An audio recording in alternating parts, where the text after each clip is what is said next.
Hello everybody and welcome to the channel. It's Paulie, Esther here, and today the Chains of Hate Chapter 15 DLC came out in the public test build format for Steam users. It'll be fully released in 2 weeks, barring anything unforeseen.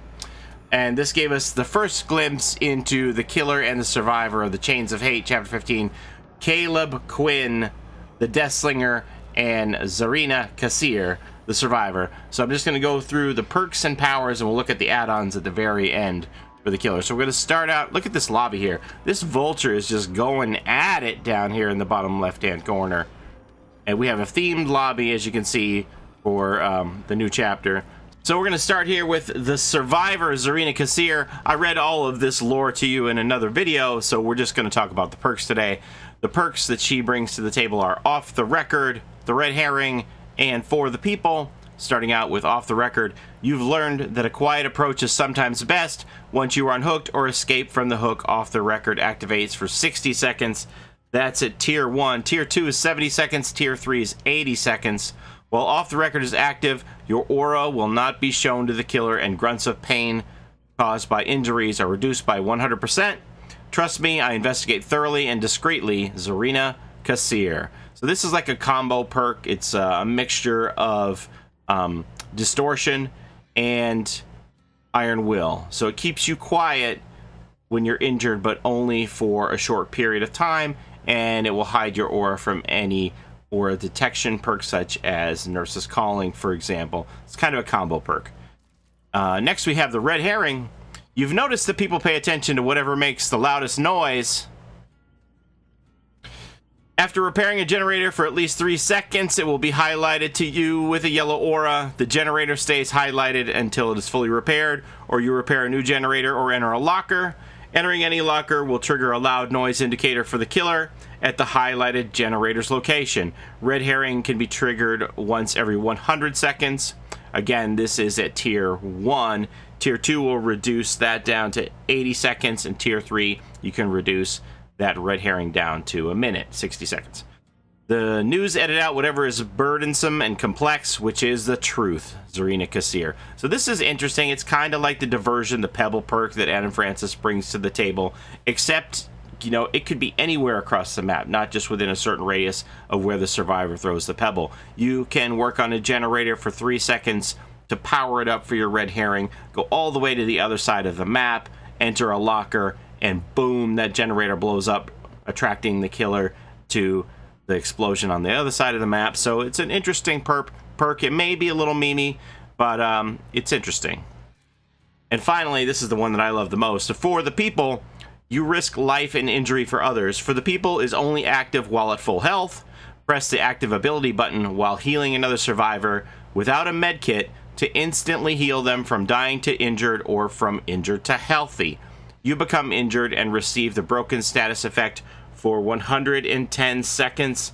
I believe this says you can cut that down to this 90, so 110, 100, or 90 seconds at Tier 3. And you become the Obsession if you do this. Equipping this perk decreases your chance to be the killer's obsession at the start of the trial. We can write our own story and decide how it really ends. So this perk, I love the idea of this. This is actually a perk when people said, Paulie, if you were a survivor, what would your perks be? And I was like, I don't know. And my chat had come up with this idea that I always like to make the big play and save someone, even if it costs me my own life. And they had called it crippling empathy, was the idea that they had said that I would take the wounds of another person upon myself if it meant that I could save them. And this is like exactly how this perk plays out. I love the idea of this perk. I'm actually a little afraid that this perk might get nerfed, because if you're fully healed and someone is facing death hook, you unhook them, the killer's coming in, that person's on death hook, you can save them from death hook by instantly healing them all the way after you've pulled them off, sacrificing yourself. Presumably you would have more hooks left in you, and the killer would be unable to sacrifice that person you were helping. I'm a little afraid this might get nerfed, because it's like coming in with an insta-heal. We'll see how it goes, but I am absolutely head over heels in love with this perk. So that's Zarina Kassir's 3 perks she brings to the table. I pretty well like them in this order. For the people I like the best, Red Herring second, and the Off the Record is just kind of so-so for me. I really feel like I would just rather run Iron Will and or Distortion, one or the other. Not this, but you never know. You never know. Okay, now we're going to move on to the Killer's power and their perks. So the Killer, Caleb Quinn, the Deathslinger. Again, I had another video where I read all of his lore, so we're not going to do that. We're just going to talk about the perks and the power. So let's start out with the power. The power is called the Redeemer. The Deathslinger's ingenuity affords him the ability to reel in bounties with a unique invention, a heavily modified hybrid rifle that replaces conventional ammunition with a razor-sharp spear affixed to a chain. The Redeemer, press and hold the power button to aim down the sights. Press the attack button to shoot a spear that can lodge itself in a survivor, allowing them to be reeled in towards the Deathslinger against their will. Reel. While a survivor is speared by the Redeemer, press and hold the power button to reel them in towards you. Survivors may struggle against the chain or use the environment to pressure the chain to break. Doing so will result in briefly stunning the Deathslinger, as well as putting the survivor in the injured state and applying the deep wound status effect. Using a basic attack while a survivor is speared will break the chain without applying a penalty to either the Deathslinger or the survivor, and successfully hitting a survivor with a basic attack while they were speared and healthy will also apply the deep wound status effect. Reload. The Redeemer must be reloaded after every shot before it may be fired again. Press and hold the active ability button to reload the Redeemer. I think it was Control for me to reload it. And then the 3 perks that the Deathslinger is bringing to the game are Gearhead, Dead Man's Switch, and Hex Retribution. Gearhead, you've got an ear for well-oiled gears. After hitting a survivor 2 times with your basic attack, Gearhead activates for 35 seconds. Each time a survivor completes a good or a great skill check while repairing, the generator will be revealed to you by a yellow aura for as long as it is being repaired. Sometimes a man's best work is what puts him in the grave, the prison warden. So, sorry, I didn't look up the times for how long this will be for tier 2 and 3. I'm assuming it's like 35 seconds, 40, and 45 seconds at tier 3, but I could be wrong about that. Apologize. So this is kind of like when you have discordance and you can see 2 people on a generator and it lights up yellow for you. This is the same idea as that, except that you can see it when 1 person is doing the generator. You know they're over there. Next, we have the Dead Man's Switch. You become obsessed with 1 survivor. After hooking the obsession, Dead Man's Switch activates for the next 35 seconds. Again, it's probably 40 and 45 for the other 2 levels. Have to check. While activated, any survivor that stops repairing a generator before it's fully repaired causes the entity to block the generator until Dead Man's Switch effect ends. Affected generators are highlighted by a white aura. The Killer can only be obsessed with 1 survivor at a time. I've seen the look on a man's face when he realizes he's going to die. Caleb Quinn. So if I hook the obsession and then the survivors let go of a generator, I could see where they are, where they were working on it as the entity's claws come to block it and they turn white. So if they were working on a gen and they let go to go hide from me in a locker because of barbecue and chili, then I know that they're over there on that generator, and I know that it's blocked off. And I thought that this would pair well with Ruin, but apparently when the entity blockers come on a generator, that the Ruin regression stops, which I was completely unaware of, but I found that out today. And I said, oh, that's great. Then you could, use Ruin and have that generator blocked off for 35, 45 seconds. And the Ruin would just regress it. But no, when the entity claws are coming in, the Ruin doesn't take effect. And I was informed that the same is true if you use Thrilling Tremors, which cuts off the generators in concert with Ruin. That Anytime the generators are cut off with the entity's claws, the ruin isn't regressing them. And that was news to me, but it's good information for sure. All right, next we have Hex Retribution, a hex that lashes out upon its destruction. Those who cross you will be punished. Any survivor who cleanses a dull totem will suffer from the Oblivious status effect for 35 seconds. Again, I'm assuming 40, 45. If any hex totem is cleansed, including this one, the auras of all survivors are revealed to you for 10 seconds. Bloody fool, you pulled the trigger on yourself, Caleb Quinn. So this is something that scares me, being a person who likes to run small game. I don't want to get punished. I don't want to be oblivious for cleansing totems, but this is like a counter if people feel like Inner Strength is pretty popular out there and you want to be able to sneak up on people who are out there cleansing totems. Or if somebody's like, oh, we better cleanse all the totems before Noed kicks in, this is something that can kind of protect your Noed, because you're going to have the jump on them with the Oblivious when they start cleansing the dulls. So that's the 3 perks that the Deathslinger Caleb Quinn is bringing to the table. Now, we're going to go look at the add-ons. Okay, so as I thought, at Tier 3, they are all 45 seconds. So all 3 of these perks are 35 seconds, 40, and 45 seconds at Tier 3. Now, we're going to go into his add-ons here. We'll start out with the ultra-rare iridescent stuff, Hellshire Iron. The Hellshire Gang's branding iron. Despite folklore, it never made its mark on new initiates, instead having been used to brand particularly quarrelsome bounties. For as long as a survivor remains speared, the auras of all survivors within your terror radius are revealed. Hellshire Gang, Justice Seekers or Outlaws. Glenvale Gazette headline.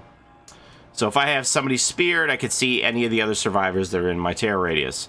The Iridescent Coin, a glass-like coin molded from the fog itself. Payment to the bounty hunter for services rendered. Survivors speared from at least 15 meters away are inflicted with the exposed status effect for as long as they remain speared. Deals made in desperation are paid for in madness.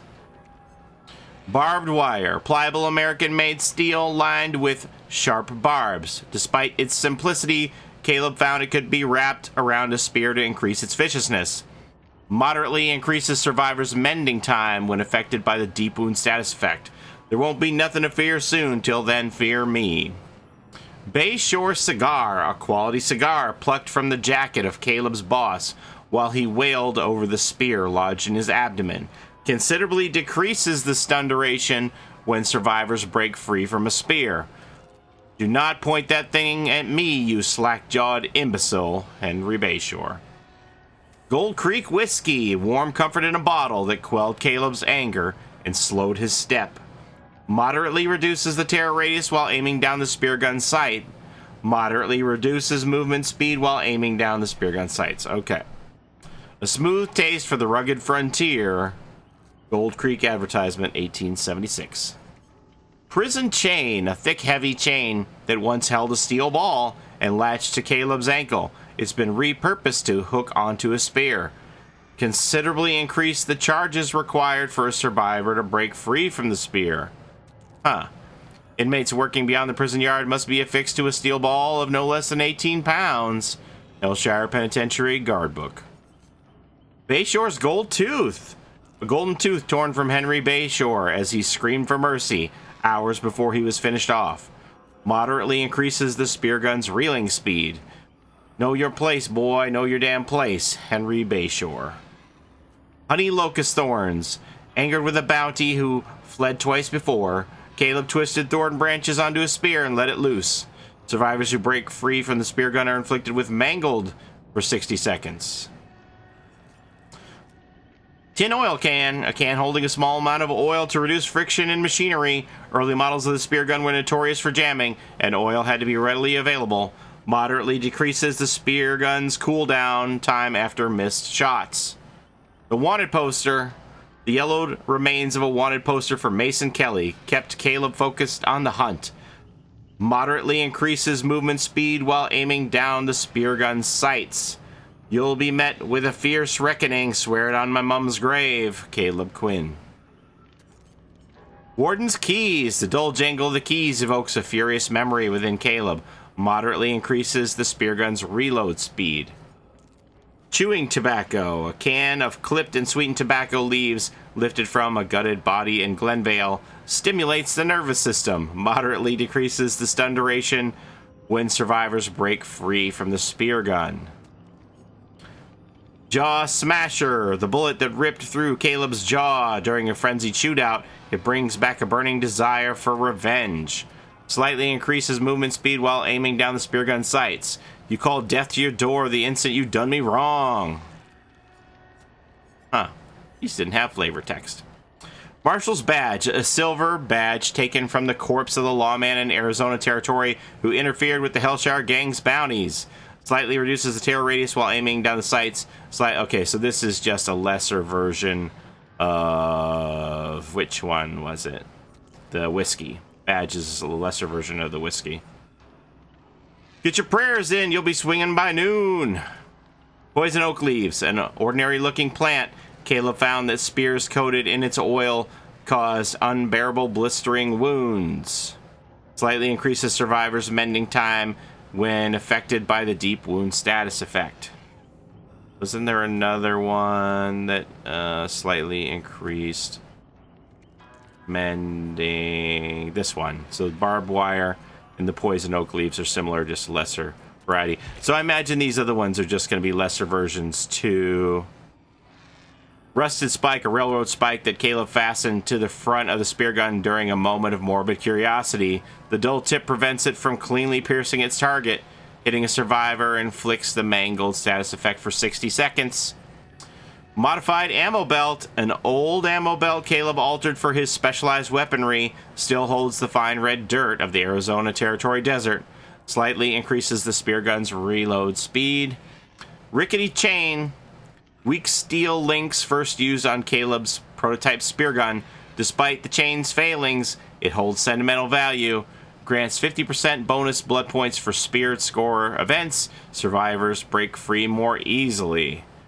So this is kind of like the version of padded jaws or the speed limiter on the chainsaws, that it doesn't do as much damage and gives you bonus blood points, so that you're letting them get free for bonus points. Snake oil, a tincture of oils and extracts purchased from a traveling salesman, purported to cure all that ails you, slightly increases the spear gun's reeling speed. And finally, we have the spit polish rag, a grimy piece of burlap. Spit and elbow grease was enough to wipe down the spear gun in the heat of a shootout. Slightly decreases the spear gun's cooldown time after missed shots. So that's all of your add-ons here for the Redeemer. Oh, and we should also go look at the map description, right? I could do that here. So we're going to pick the map. The Dead Dawg Saloon, Grave of Glenvale. An early settlement on the unforgiving frontier, the outpost of Glenvale was snuffed out in a ruthless, bloody gang war. Responding to the abduction of 5 brothers in arms, the Hellshire gang stormed in with 6 shooters and dynamite. What began as a standoff with the Mason Kelly gang quickly broke down into a chaotic war zone. Guns fired indiscriminately in a desperate bid for self-preservation, cutting through gang members and civilians alike. When the dust settled, the dead outnumbered the living. The hostages were discovered to have been long killed, their bodies disemboweled, guts strewn across town. In a silent rage, the few surviving Hellshire members rounded up their injured enemies and finished them in the same gruesome manner.